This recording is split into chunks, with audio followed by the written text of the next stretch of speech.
Sedang hangat perbincangan publik tentang isu pembangunan di Papua, mulai dari pembukaan lahan, proyek strategis nasional, hingga dampaknya terhadap masyarakat adat dan lingkungan.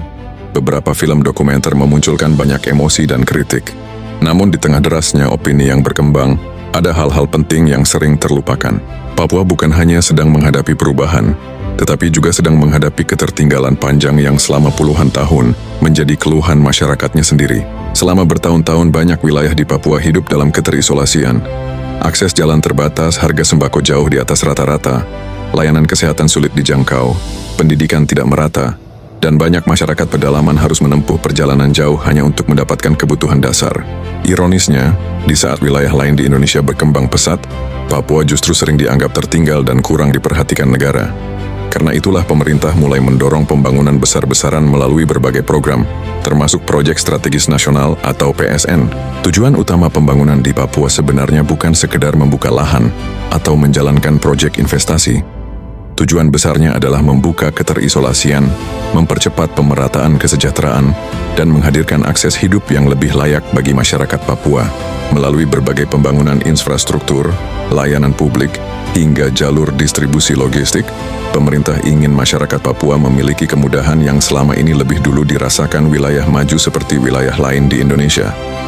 Karena tanpa infrastruktur, akses terhadap pendidikan, kesehatan, dan ekonomi akan terus tertinggal. Banyak orang lupa bahwa Pulau Jawa yang hari ini menjadi pusat ekonomi Indonesia juga pernah berada di fase yang sangat tradisional.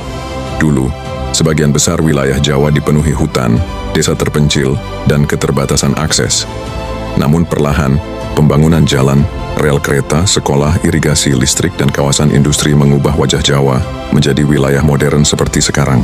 Transformasi itu memang mengubah pola hidup masyarakat, tetapi perubahan tersebut juga menghadirkan akses pendidikan yang lebih luas, pelayanan kesehatan yang lebih baik, lapangan kerja, dan pertumbuhan ekonomi yang besar.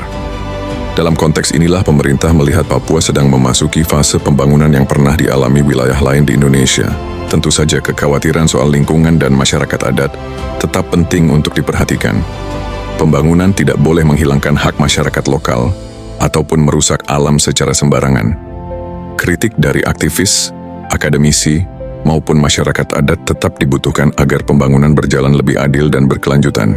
Namun jangan sampai fakta yang disampaikan bersifat sepihak dan hanya menimbulkan kebencian bahkan memicu perpecahan. Masyarakat juga perlu memahami bahwa pembangunan Papua bukan hanya soal proyek semata. Ini adalah bagian dari upaya besar negara untuk mengurangi ketimpangan antar wilayah di Indonesia. Karena pada akhirnya, tujuan besar pembangunan Papua adalah agar anak-anak